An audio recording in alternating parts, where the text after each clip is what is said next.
तो चलिए सुनते हैं श्री गणेश चतुर्थी की 4 पौराणिक कथाएं। सबसे पहली पौराणिक कथा। पौराणिक एवं प्रचलित श्री गणेश कथा के अनुसार एक बार देवता कई विपदाओं में घिरे थे। तब वह मदद मांगने भगवान शिव के पास आए। उस समय शिव के साथ कार्तिकेय तथा गणेश जी भी बैठे थे। देवताओं की बात सुनकर शिव जी ने कार्तिकेय व गणेश जी से पूछा कि तुम में से कौन देवताओं के कष्टों का निवारण कर सकता है। तब कार्तिकेय व गणेश जी दोनों ने ही स्वयं को इस कार्य के लिए सक्षम बताया। इस पर भगवान शिव ने दोनों की परीक्षा लेते हुए कहा कि तुम दोनों में से जो सबसे पहले पृथ्वी की परिक्रमा करके आएगा वही देवताओं की मदद करने जाएगा। भगवान शिव के मुख से यह वचन सुनते ही कार्तिकेय अपने वाहन मोर पर बैठकर पृथ्वी की परिक्रमा के लिए निकल गए।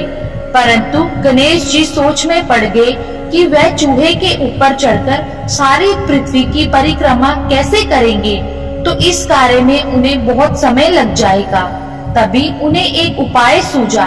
गणेश जी अपने स्थान से उठे और अपने माता पिता की 7 बार परिक्रमा करके वापस बैठ गए। परिक्रमा करके लौटने पर कार्तिकेय स्वयं को विजेता बताने लगे। तब शिव जी ने श्री गणेश जी से पृथ्वी की परिक्रमा ना करने का कारण पूछा। तब गणेश जी ने कहा, माता पिता के चरणों में ही समस्त लोक है। यह सुनकर भगवान शिव ने गणेश जी को देवताओं के संकट दूर करने की आज्ञा दी। इस प्रकार भगवान शिव ने गणेश जी को आशीर्वाद दिया कि चतुर्थी के दिन जो तुम्हारा पूजन करेगा और रात्रि में चंद्रमा को अर्घ्य देगा, उसके तीनों ताप यानी दैहिक ताप, दैविक ताप तथा भौतिक ताप दूर होंगे। इस व्रत को करने से व्रतधारी के सभी तरह के दुख दूर होंगे और उसे जीवन के भौतिक सुखों की प्राप्ति होगी। चारों तरफ से मनुष्य की सुख समृद्धि बढ़ेगी। पुत्र पौत्रादि धन ऐश्वर्य की कमी नहीं होगी। गणेश चतुर्थी व्रत की दूसरी कथा। एक समय की बात है, राजा हरिश्चंद्र के राज्य में एक कुम्हार था।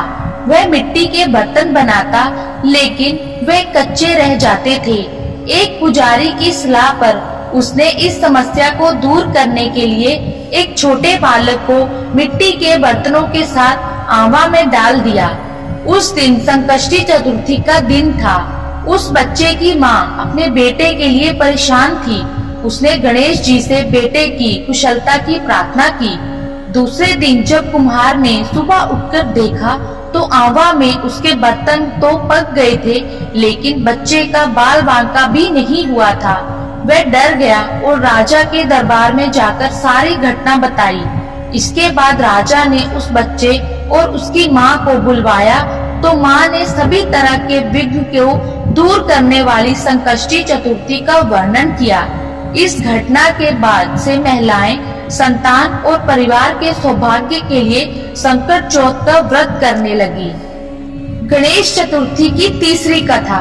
एक समय की बात है कि विष्णु भगवान का विवाह लक्ष्मी जी के साथ निश्चित हो गया।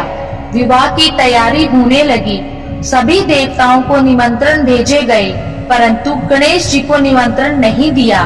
कारण जो भी रहा हो, अब भगवान विष्णु की बारात जाने का समय आ गया। सभी देवता अपनी पत्नियों के साथ विवाह समारोह में आए। उन सब ने देखा कि गणेश जी कहीं दिखाई नहीं दे रहे हैं। तब वे आपस में चर्चा करने लगे कि क्या गणेश जी को नहीं न्योता मिला या स्वयं गणेश जी ही नहीं आए हैं। सभी को इस बात पर आश्चर्य होने लगा। तभी सबने विचार किया कि विष्णु भगवान से ही इसका कारण पूछा जाए। विष्णु भगवान जी से पूछने पर उन्होंने कहा कि हमने गणेश जी के पिता भोलेनाथ महादेव को न्योता भेजा है। यदि गणेश जी अपने पिता के साथ आना चाहते तो आ जाते। अलग से न्योता देने की कोई आवश्यकता भी नहीं थी। दूसरी बात यह है कि उनको 1.25 मन मूंग, 1.25 मन चावल, 1.25 मन घी और 1.25 मन लड्डू का भोजन दिन भर में चाहिए। यदि गणेश जी नहीं आएंगे तो कोई बात नहीं, दूसरे के घर जाकर इतना सारा खाना पीना अच्छा भी नहीं लगता। इतनी वार्ता कर ही रहे थे कि किसी एक ने सुझाव दिया, यदि गणेश जी आ भी जाएं तो उनको द्वारपाल बनाकर बैठा देंगे कि आप घर का ध्यान रखना। आप तो चूहे पर बैठकर धीरे धीरे चलोगे तो बारात से बहुत पीछे रह जाओगे। यह सुझाव भी सबको पसंद आ गया तो विष्णु जी भगवान ने भी अपनी सहमति दे दी। होना क्या था, इतने में गणेश जी वहां आ पहुंचे और उन्हें समझा बुझाकर घर की रखवाली करने बैठा दिया। बारात चल दी। तब नारद जी ने देखा कि गणेश जी तो दरवाजे पर ही बैठे हुए हैं, तो वे गणेश जी के पास गए और रुकने का कारण पूछा। गणेश जी कहने लगे कि विष्णु भगवान ने मेरा बहुत अपमान किया है। नारद जी ने कहा कि आप अपनी मूषक सेना को आगे भेज दे तो वह रास्ता खोद देगी, जिससे उनके वाहन धरती में धंस जाएंगे। तब आपको सम्मान पूर्वक बुलाना पड़ेगा। अब तो गणेश जी ने अपनी मूषक सेना जल्दी से आगे भेज दी और सेना ने जमीन पोली कर दी। जब बारात वहां से निकली तो रथों के पहिए धरती में धंस गए। लाख कोशिश करने पर पहिए नहीं निकले।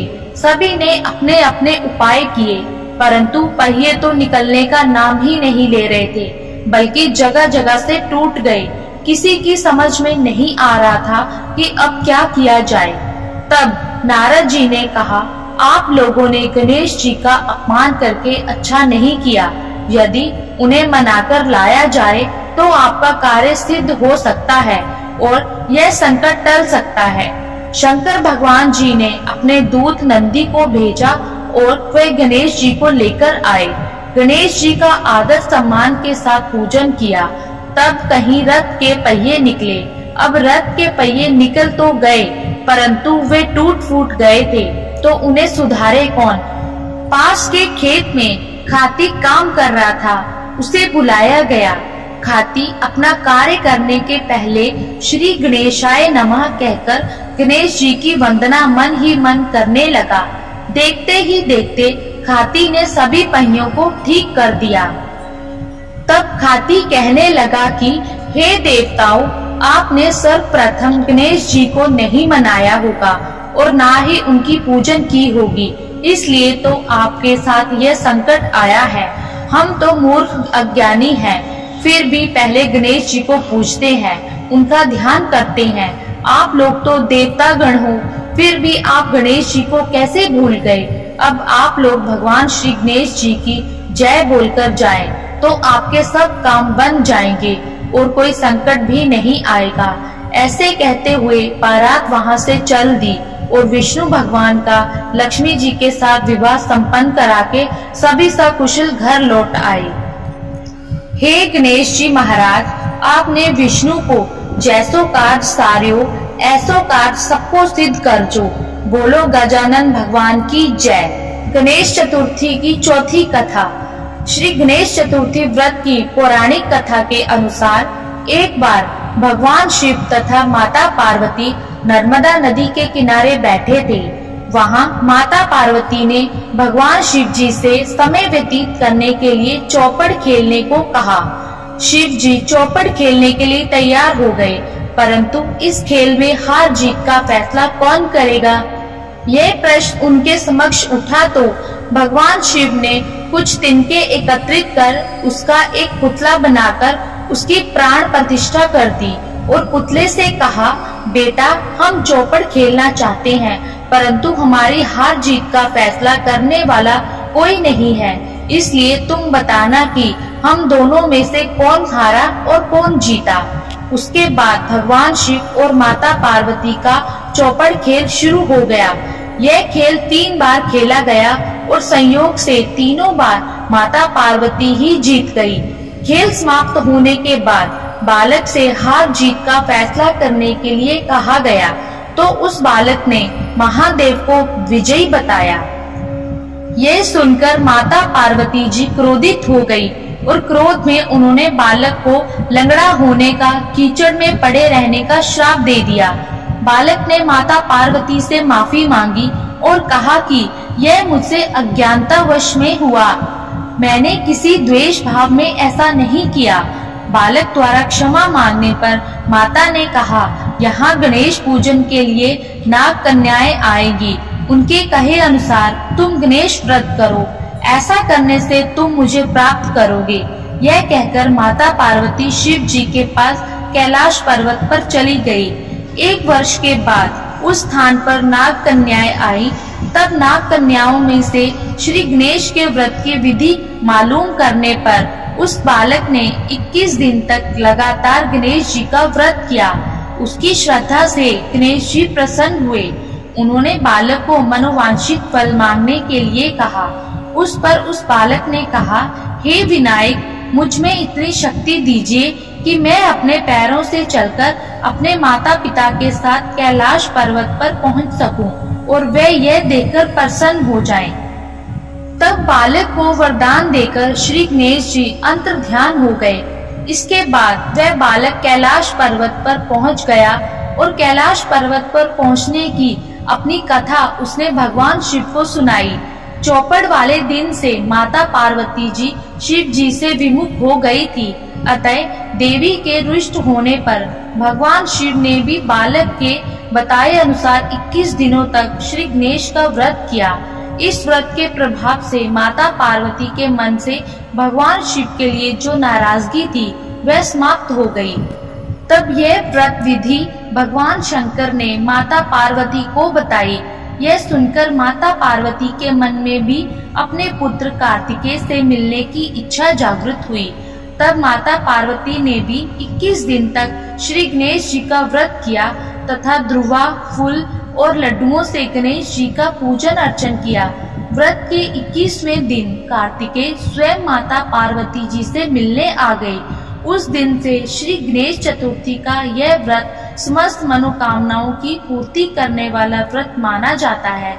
इस व्रत को करने से मनुष्य के सारे कष्ट दूर होकर मनुष्य को समस्त सुख सुविधाएं प्राप्त होती है। तो ये थी गणेश चतुर्थी की 4 प्रमुख पौराणिक कथाएं।